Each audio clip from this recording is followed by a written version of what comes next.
Hi guys, welcome to another episode of Living Life at Life Hue. I am your host, Dr. Veronica Garcia, and today I am joined with Mr. Tyson Perez, Dr. Tyson Perez, actually.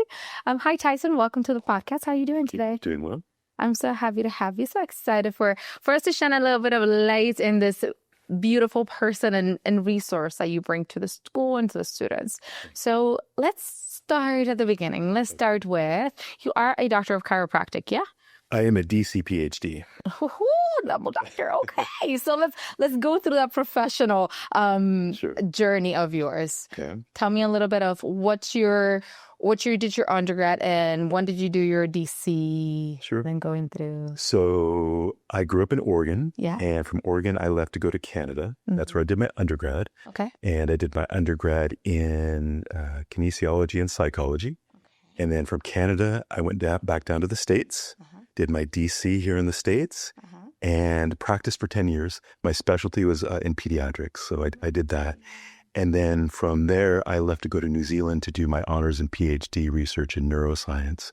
And I spent, I think it was about 5.5 years over in New Zealand. And then Stephanie Sullivan, who was the director of the CCR here, she recruited me from New Zealand to come over here and head up the neuroscience. Look at that. What a journey. Yeah, it's fun. So what inspired you to become a chiropractor? So it was Canada initially. So basically, when I went up there, the UFC had just launched. I remember this, and I was really into it. And so I got into MMA when I got up into Canada, and I was very new to it. And I remember sparring with this really experienced fighter one time, and I got rocked. Like he gave me a head knock and I got a concussion really bad. I think he kicked me, but I don't quite remember. It's all kind of fuzzy, but I got a pretty significant concussion. Yeah. But the next day I could barely get out of bed. My neck was so stiff and I was just struggling. So I went to the Student Health Services and they gave me a bunch of painkillers and muscle relaxants. Yeah. I tried those for a few days, wasn't working. And so I was really suffering, and there was a chiropractor across the street from my apartment complex. So I made my way down there, and after a single visit, I felt so much better that was my first exposure to chiropractic. But I didn't really understand it at the time. Right. And so I don't know if it was, if he didn't explain it to me well or anything, but I probably only went for one, maybe two visits. I don't recall. But I didn't think about it all until the end of my university. And I was sitting next to a friend in class and we were trying to figure out, or I was trying to figure out what I wanted to do next when I graduated. He mentioned he was going to chiropractic school. And then that brought back the memories of what happened, when I got injured. I thought, oh, that sounds pretty cool, to be a doctor and do all that. So that's what really got me into it. And then I, got into chiropractic school and from there. So where'd you graduate from? From, at the time, it was called LACC, Los Angeles College of Chiropractic, but then it changed its name to Southern California University of Health Sciences. Yeah. That's amazing. Wow. And had you been exposed to Life University prior for you to work here? Not really. I knew of Life University. I knew of all the major colleges and everything, and I knew of some of the research, but I didn't have much exposure to Life when I came here. So it was all quite new to me. And I've only been here almost 3 years now. So, gotcha. Yeah, I'm pretty new. You mentioned also, going back to practice, you mentioned you practiced for about 10 years or so in pediatrics. Yep, that was Tell me a little bit about that experience. Yeah, so I was practicing, this was in Southern California that I was practicing. Yeah. And what really inspired me is when my wife got pregnant, my whole focus turns towards pediatrics. And I was fortunate enough to have the ICPA, so the International Chiropractic Pediatric Association. They held their whole series in my practice. So I got that exposure. Dr. Drew Rubin, who I believe is here at the university, he came through. So I had that exposure to the pediatrics early on. So it was a great experience. And that was my favorite, doing the pediatrics. It was really, really challenging. And but that's why I loved it, because I always have to have a challenge. It was fun. I love it. In practice, one of my favorite things is to take care of children, because I'm like, they're my boss. It's wherever they say what we're doing at that day. And you see some of the most challenging cases like epilepsy and kids with autism and all sorts of different conditions. It's very challenging but very rewarding too. So it was fun. Yeah. So what launched you to go to and do a PhD? So I was always reading. So the way I set up my practice is I was doing like Monday, Wednesday, Friday. And then I had a lot Tuesday, Thursday, and Saturday to read.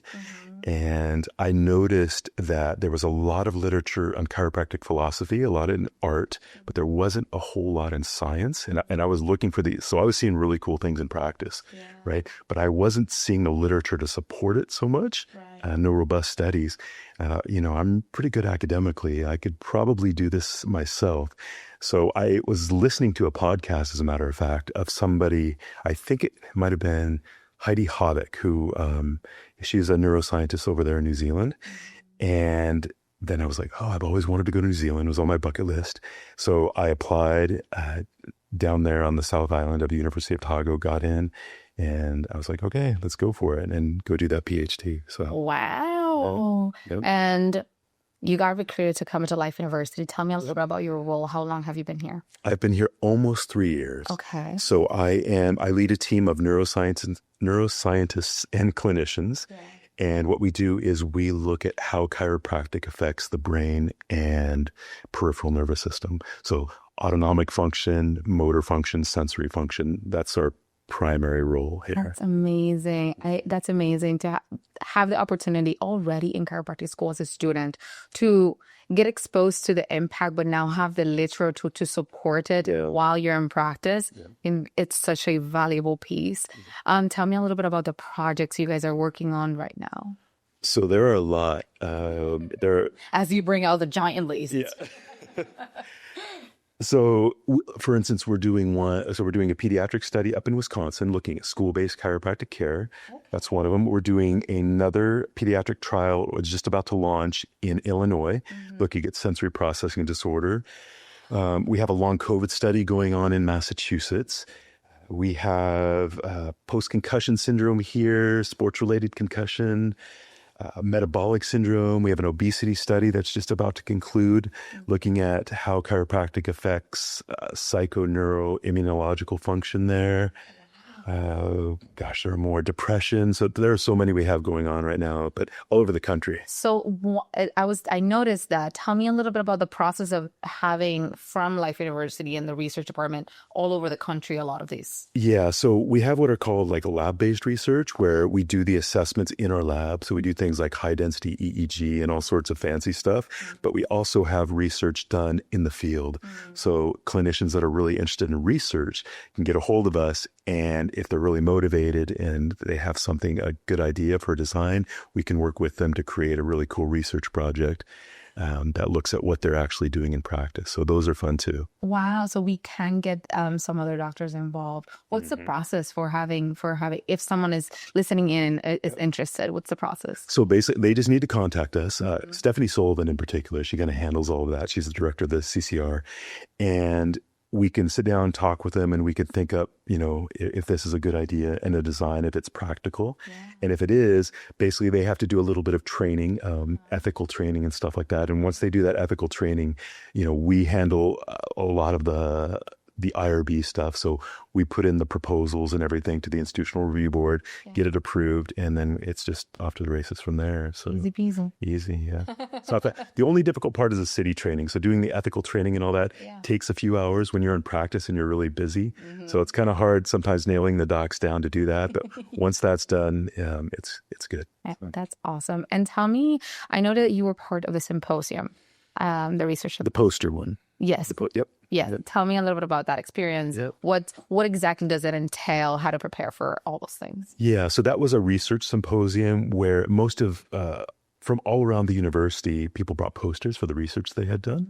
So we all put up different posters, and there were a few speakers as well, but it really gave the students a chance to kind of see some of the research that's going on around here, which is a cool experience for them.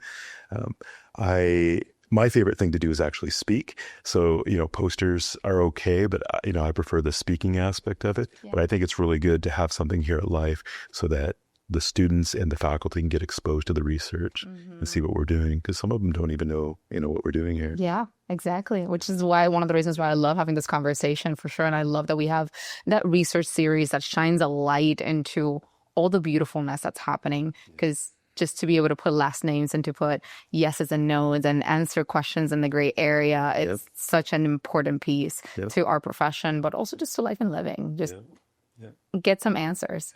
Tell me something that you've discovered or assured that has shifted a little bit of your perspective or drive in your profession? I know there's a deep end question. So can you rephrase that? So can you share a research study Yep. that you've been a part of Okay. that has shifted or... Yep, fair enough. So most of the research studies that we're doing right now are in the feasibility or pilot stages. Yeah. And what that basically means is we're looking to see if the studies can be done. Okay. So we're looking to see, can we actually recruit the population? Can we retain these individuals throughout the study? Will they adhere to the chiropractic that's recommended? So most of that is what we're doing in the studies. But I just recently completed an analysis. So the study was done before I got here. Nobody had done the analysis, but they had done high density EEGs. And what they had looked at, it was a quasi-experimental study where the individuals were either put into genuine chiropractic cervical care or sham. And we compared the differences. And what we found when I did the analysis was dramatic differences in the networks of the brain, particularly in the frontal areas. So the prefrontal cortex in particular. So there were dramatic connectivity differences between those that had been adjusted genuinely and those that had a sham adjustment. So I think it's really interesting showing that, the chiropractic looks like it's having a very strong impact, particularly in the prefrontal cortex networks. So it'll be interesting to see where that goes. One of the big limitations of that study was that there were no clinical outcomes.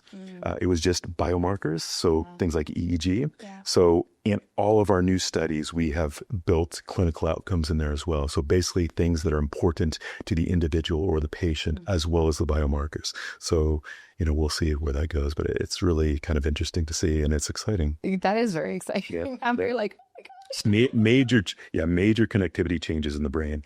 So, and it aligns very well with what's been shown in New Zealand. They're seeing a lot of chiropractic changes, particularly in the frontal areas, the prefrontal cortex, and that aligns with what we saw as well. So for anybody that's listening and I know this is a very lengthy question, but in a nutshell, what's the main purpose of the frontal cortex? So it has a number of purposes. It's hard to nail it down, but one of the key areas is central executive function. So there's something called the central executive network, and it's housed. Some of the key nodes are within the prefrontal cortex, so it allows us to perform working memory and allows us to inhibit emotions and things like that. So central executive function or executive function is one of the key aspects of it. So it'll be really interesting to see if the brain changes that we're seeing align with clinical outcomes for executive function. Does it improve things like working memory or people's ability to concentrate and focus, kids in school, things like that? So that's what we're looking at right now. I love that. Yeah. I'm so excited. I'm so excited. Definitely. And I'm sure this is going to be a lifelong development and project like research is. Research takes a long time. Yes. It's a single project can take years, so it takes a long time to do. That's amazing. Yeah. That's really cool. Yeah. Well, thank you so much. Thank you so much for your time. Thank you for your dedication and your peace and all the gems that you're bringing to the university. I'm extremely grateful to have you here as a resource. I'm sure Dr. Sullivan is as well, but everybody in the research department and all the students. Good luck in the rest of the projects. Good luck in the lengthy ones and the shorter ones. Good luck in the pilot stages. Thank you. And we do have a sham study that's about to start. So if any students want to be part of that, they can ask. Tell me more. So we are looking to see if we can develop a good chiropractic sham. So we randomize people to either real chiropractic or sham chiropractic and see if they can tell the difference. So we want to see if we can actually blind them. So we're just about to start that. And that's an ideal project for students to get involved with. But the only caveat to that is the student has to be within the first, I think it's 3 to 4 quarters. We don't want somebody that's too experienced with chiropractic. Right. So they have to be relatively new to the university. Okay. But yeah, that should be starting in the next couple months. That's a great call to action. All right. So you heard it here first. Joking. But you've listened in. If you're interested and you're in the first 4 quarters of the university, please. It's a great opportunity to be involved in research. Also seeing that other aspect of it besides just the class aspect of it that they're probably exposed to in the first few quarters. So that's really interesting. Well, thank you so much for your time. I really appreciate you. Good luck on the rest of the projects that you have, and good luck on this one. I'll be talking to my students about it. And we'll see you guys on the next episode of Living Life, a Life View. Have a good day. Bye.